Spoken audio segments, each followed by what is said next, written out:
The variety of languages and cultures in Türkiye fascinate me. As Anatolia has been an important hub of interaction between various peoples in history, we can find remnants of unique cultures, religions, and languages in these historic lands. As I've covered in 2 of the previous videos, there are many languages that are spoken by several groups in Türkiye. To me, one of the most intriguing ones is Ladino, which is spoken by the Jewish community in Istanbul today. The Ladino language is also known as Judeo-Español or Judesmo. In Turkish, it's known as Yahudi-İspanyolcası, meaning Jewish Spanish. Ladino is a Romance language, which means that it comes from the same language family as Spanish, Portuguese, French, and Italian. Romance languages have around 900 million speakers across the world, and Ladino is one of the least widely spoken one of them. Ladino is essentially 15th century medieval Spanish with influence from Turkish, Greek, Hebrew, and Arabic. But why is medieval Spanish spoken in Türkiye in the first place? Let's take a trip back in time to medieval Spain and see how this language came about.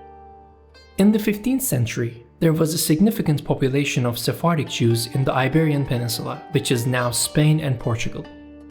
Although the exact number is not known, the number of the Jews in medieval Spanish kingdoms were presumably between 200,000 to 300,000. The Jews played an important role in the economic life. They were speaking almost the same Spanish as the Spaniards, with some differences in dialects. For centuries, although facing discrimination and oppression by the Catholic monarchs of the Iberian Peninsula, the Jewish community grew and prospered. However, in the last decade of the 15th century, the Jewish presence in the region was brought to an end. In 1469, the 2 Catholic monarchs of Spain, Queen Isabella of the Castile Kingdom and King Ferdinand of the Aragon Kingdom, got married, which is commonly accepted as the event that marks the beginning of the unification of Spain in history. These 2 Catholic monarchs aspired to create a purely Catholic state and saw the Jews as an obstacle in the way. Moreover, since the Jews owned a significant portion of the wealth, confiscation of this wealth would greatly contribute to the crown's treasury. On March 31, 1492, Queen Isabella and King Ferdinand issued the Alhambra Decree, which was an edict ordering that the entire Jewish community was to be expelled from Spain. A considerable number of the Jews had already converted to Christianity in the past decades to avoid brutal punishments by the Spanish Inquisition. These Jews would be called conversos. It is commonly accepted that a large portion of the conversos kept practicing Judaism secretly in their homes.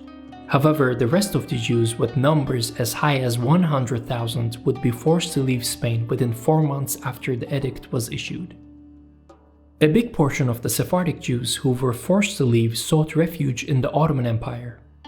The Ottoman Sultan at that time, Bayezid II, even sent the navy to Spain to evacuate the exiled Jews. He accepted the Jewish community with open arms and allowed them to settle in the Ottoman lands and become Ottoman citizens. Prior to the arrival of the Jews to the Ottoman Empire, Sultan Bayezid issued a decree to the governors of the Ottoman settlements in Europe. The Jews shall be warmly welcomed. Anyone who disobeys this order and mistreats the Jews will be executed. The Sultan once famously criticized the anti-Jewish policies of the Spanish monarchs by saying, "You venture to call King Ferdinand of Aragon a wise ruler. How can he be a wise ruler when he impoverishes his country by expelling useful subjects and enriches mind?" He also said, "If you like these videos, you can support this channel by subscribing and leaving a like and commenting." Starting from 1492, most of the Sephardic Jews resettled in various cities on the Mediterranean coast of the Ottoman Empire. The largest communities were in Istanbul, back then known as Constantinople, Thessaloniki, and Izmir, back then known as Smyrna. From that point on, the Spanish that the Sephardic Jews spoke diverged from the Spanish spoken in the Iberian Peninsula, and the 2 began to evolve independently of each other. In 1492, the Spanish spoken by the Jews became Ladino. The Sephardic Jewish community flourished in the Ottoman Empire. They became an important part of the empire's daily life and loyal subjects of the Ottoman dynasty. They famously founded the first print house in the Ottoman Empire in 1493 and had many more contributions to the Ottoman society. They learned Ottoman Turkish and the other languages that were spoken around them.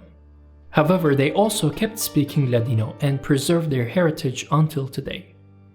Throughout the centuries, despite maintaining its medieval Spanish roots to a large extent, Ladino was also influenced by other languages that were spoken in the Ottoman Empire, such as Turkish, Greek, Hebrew, and Arabic. Centuries passed and Ladino survived. In 1922, the Ottoman Empire officially ceased to exist, and in 1923, the Republic of Türkiye was officially founded. The Ottoman Jews who remained within the modern-day borders of Türkiye became Turkish citizens. According to the Jewish Virtual Library, the Jewish population in Türkiye today is around 14,000. In 2023, the number of Ladino speakers across the world varies from 51,000 to 200,000, depending on various sources. However, according to Ethnologue, the number is 51,000. After Israel, the second largest Ladino-speaking community is in Türkiye, with around 10,000 speakers. It is spoken by the Jewish Turkish community, primarily in Istanbul. There is also a small Ladino-speaking community in the city of Izmir. Now let's take a quick break here and see how the Ladino language sounds like. My Spanish is pretty much non-existent.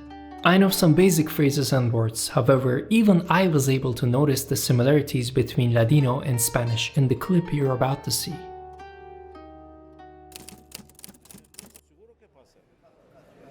En todo mundo lugar pasa, en el mundo entero pasa en ladino. Mas no son la gente obligados a besarse en ladino. No hay ese modo una obligación. Vamos, un griego es obligado a besarse el griego, de que cuando se va a la Grecia habla en griego.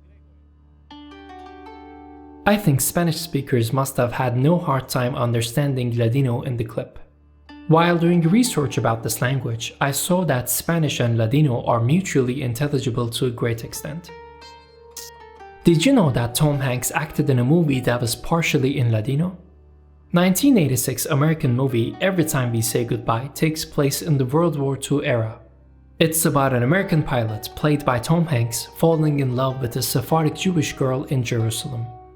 Aside from being a box office bomb and the least successful production starring Tom Hanks, the movie has an interesting story and some notable dialogues about the Ladino language and the history of the Sephardic Jews. Peter and I are going to be married. We've just been waiting for him to get permission. ¿Cómo puedo estar alegre si tú perdites el meollo? Yo ya tengo 21 años, de modo que ninguno me puede comandar. What was that language you and Victoria were speaking? Spanish. Spanish, yeah. How is it that you happen to speak Spanish? It's what we speak at home. Your family came from Spain. Yes? Recently? About 400 years ago. It is notable to mention that in this day and age, the only newspaper in the Ladino language in the world is being printed in Istanbul. Shalom newspaper, one of the important cultural gems of the Jewish heritage in Türkiye, was founded in 1947. Until 1984, the newspaper was printed mostly in the Ladino language, with a few articles in Turkish. Here you see one of Shalom's front pages from 1968. The articles that I marked with blue are in Ladino, and the ones in red are in Turkish. The same is the case with these front pages from 1947 and 1971. However, due to decline in the number of Ladino speakers, in 1984 Shalom's main language became Turkish, and only one page was dedicated to articles in Ladino. Today, in addition to that one page in Ladino, Shalom also prints a monthly supplement newspaper named El Amanecer, which is completely in Ladino. Aside from Shalom, there have been many other printed materials in Ladino in the Ottoman Empire and Türkiye. Until the early 20th century, Ladino was written in the Hebrew script. For example, here we see the front page of La Época, a newspaper in Ladino that was published until 1911 in Thessaloniki, back then a part of the Ottoman Empire. Here, Ladino was written in Hebrew letters. However, today, the Latin script is used to write Ladino in Türkiye. You can see the current way that Ladino is written on Shalom's front pages from the recent years. Let's take a look at some notable differences and similarities between Ladino and modern Spanish. In modern Spanish, the letter H is not pronounced. However, in Ladino, the H is often replaced with harder consonants such as F and G. For example, in modern Spanish, the letter H in words like hijo meaning son and hablar meaning to speak is silent. In Ladino, however, hijo is written and pronounced as fijo, and hablar is written and pronounced as fablar.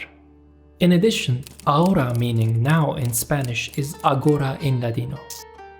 Counting from 1 to 10 will show us how similar these two languages are.